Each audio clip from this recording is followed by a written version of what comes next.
Hello and welcome back to this damn idealistic crusade.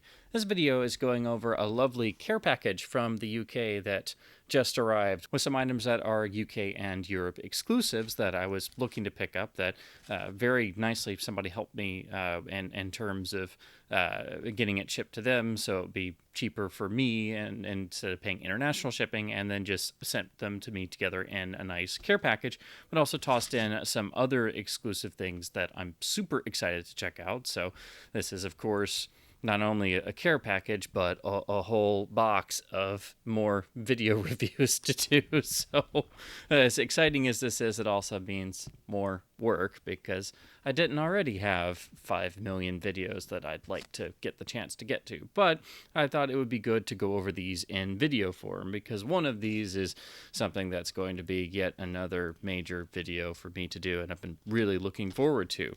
So to go through all of these, the first is the only other thing I knew specifically would be in here, and that's the, unfortunately, I don't know why, it's typical for Fleming publications and new James Bond books to not have a day-and-date US release, but they very nicely tossed in the new On His Majesty's Secret Service, which was done to tie in with the coronation, and is in this nice, very simple, smaller hardcover. This is actually quite similar to the Hardy Boys Flashlight editions that I grew up with, in the way that it's actually a hardback cover with a sort of glossy finish, and I really love books like this that are simple and effective, but are also sort of hardcovers without a dust jacket, and they're still affordable. But this is just the nice slim volume that Charlie Hickson was able to write very quickly to make a new James Bond adventure tied into the coronation in the UK, and it's really the best sort of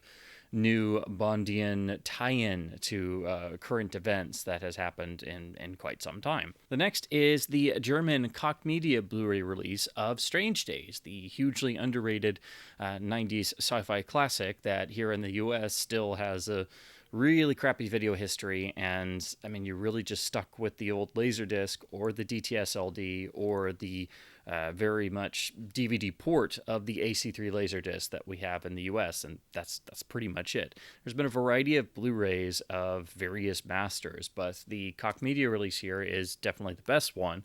It has a nice, pretty decent master, and it has lossless HDMI 5.1 audio, and it has all the various extras that have been generated over the years, some dating back to the Laserdisc. It's still not as jam-packed as I would like to see for this film. This is definitely a film that needs to be picked up by a boutique label, get a new 4K scan for a UHD release with a really careful HDR grade, and you can make so many extras about this film. There's so much to discuss, but this is definitely the best release to date, and I've been really wanting to check it out, so this was a wonderful pack-in that I can't wait to dig into and also be able to finally see the film in a good HD transfer. The next is the German Blu-ray release of Dark City. This is an exclusive transfer of the original theatrical cut. This means it has none of the horrible DNR of the absolute crap disc we have here in the US, which is based on the director's cut. And while it does do a branching option of the theatrical cut, it's still the same awful master with terrible DNR and low bitrate because it's an early Blu-ray, and that release was also designed around DVD parameters because I had the DVD first back when it came out, and I just hate that master with a passion. It looks horrible. You've got all the CGI additions for the director's cut, and it has a new 7.1 sound mix with changes and such, so it's really just a god-awful looking disc. So this is really the best option for seeing the film in HD. This is, while it's not a brand new master, it's obviously from a good number of years ago, it's such a significant improvement even looking at screen caps online compared to the horrible US Blu-ray which has atrocious DNR usage. This is how you get away from that. It is of the theatrical cut, so if you're not a fan of the theatrical cut, you're not going to be able to see the director's cut like this. However, it does have far better visuals, and I do honestly prefer the theatrical cut because I don't like all the additions and tweaks made for the director's cut, and Obviously the theatrical does have that opening narration that's a bit heavy-handed, but I can look past that. The only thing about this release, while it does actually port over all the original extras and you get the commentaries, it doesn't have, I think, everything from the director's cut release in terms of extras, and it's also got the 7.1 mix in HDMA. So this is basically, I believe it's a version of the 7.1 that's on the director's mix. So I don't know if that is exactly the same as the original theatrical audio. I think there are one or two minor differences in the branched version of the theatrical with the 7.1 remix of the director's cut, or this could just be a 7.1 upmix of the original 5.1 mix and tweaked in some way. So I will be reviewing this for review and going over all the audio tracks I have across different releases. But I'm just so happy to finally have this because I've wanted to get this for years. This is the only decent release of the film anywhere in the world in HD, and if you want a copy of Dark City, which you should because it is great, this is the disc you want to go for, even though it's a German release and all the cover material and menus are in German. It does have lossless English audio, and it is far, far better than the horrid US disc. Now, this is one I've been wanting to get my hands on ever since I heard what actually happened with the transfer, which I still find shocking. And I'm not sure I'm even going to really fully believe it until they actually put the disc in and I'm looking at it for myself. But they also sent me the UK 4K UHD release of Cinderella, which, of course, is Disney's new transfer of the film. And this is also the first Disney relatively hands-off transfer of one of their animated classics since they started this process of digitally tweaking their animated films all the way back with the 1994 release of Snow White on Laserdisc. That was when their revisionism really went into new territory and just only increased exponentially over time.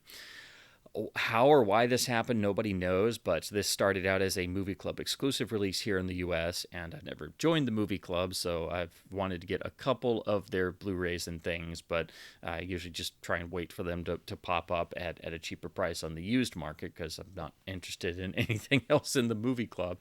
But this did get a wide release in the UK and Europe, and it's supposed to get a wide release here at some point in 2023. But it was nice to get this included. It has the slipcover and everything, but of course, being the UK release, it does have the UK logos, but it seems otherwise the same. You're getting the new transfer on the 4K UHD.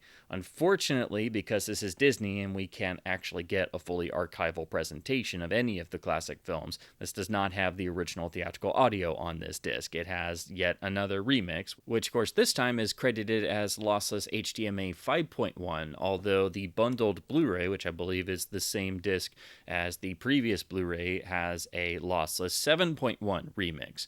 And the Blu-ray does claim to have a DTS mono version of the original mix, but I highly doubt that because before this point, the only release of the original mono mix of Cinderella is actually the analog secondary track of the big CAV Laserdisc box set that I have. So I will be doing all of my usual comparisons with the various releases I have.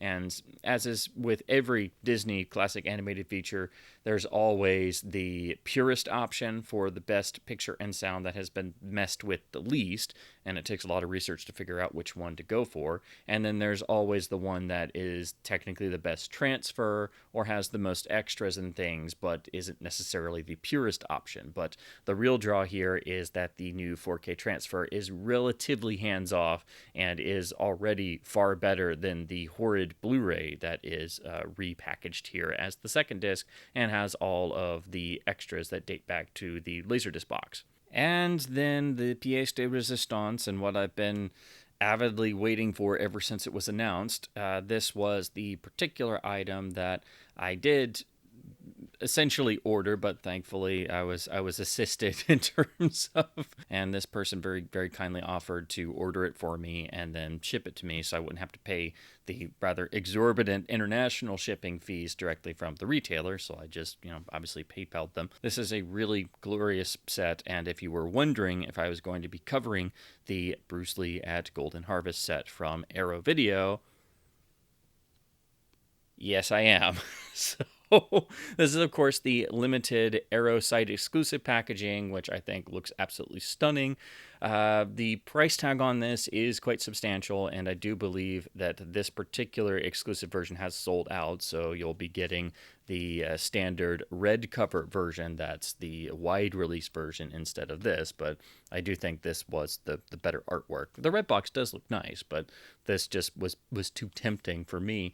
I don't normally go for exclusives and things like that, but since even the standard box was already very expensive, and this was limited, and I think had the better artwork, and I went through the Criterion set in great detail, and I was just dying to find out about all the new 4K transfers here and the new extras and the discovery of lost footage and all the fun stuff here. I just decided to, plunk down for it and get this before the limited art was gone. So I am going to be opening this up and delving into the massive amount of materials here. Of course, the main news is the discovery of additional footage that was thought lost for all these decades, and Arrow really putting in extreme effort into making beautiful new 4K UHD presentations of Bruce Lee's canon of films. The lone outliers, of course, Enter the Dragon, which they were forced to reuse the pre-existing Warner Brothers disc. So it was nice that they were able to include a version of Enter the Dragon, but that is going to be the one film that is on a disc that is not Arrows, so it's really kind of just a placeholder because Warner is bringing out their UHD of Enter the Dragon in August. And of course, the Criterion Blu-ray set included a new 2K scan of both cuts of Enter the Dragon with the original mono mix for the first time since the early 90s on home video. So that's the real reason to hang on to the Criterion set for now.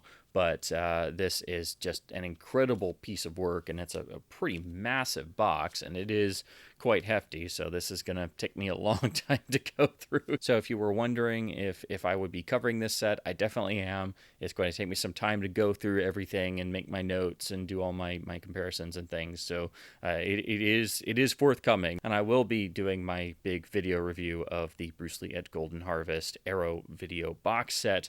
It will take some time to do all my usual sort of very nerdy comparisons and research. So that's what I had contained in this UK care package that just wonderfully arrived and is filled with all kinds of things I've been really wanting to check out, but most especially the big, beautiful Arrow Bruce Lee at Golden Harvest box. So many thanks to the individual who set me up with this wonderful care package. And as always, I hope my babblings about films, books, and physical media releases has been at least somewhat fun and informative. And I will definitely be doing videos on all of these you see behind me as soon as I can find the time to watch them and do all my research and then make and edit the videos. So I guess this is the preview of coming attractions. For hopefully in the next month or so, I'll have video reviews of all of these you see. And as always, thank you ever so much for watching.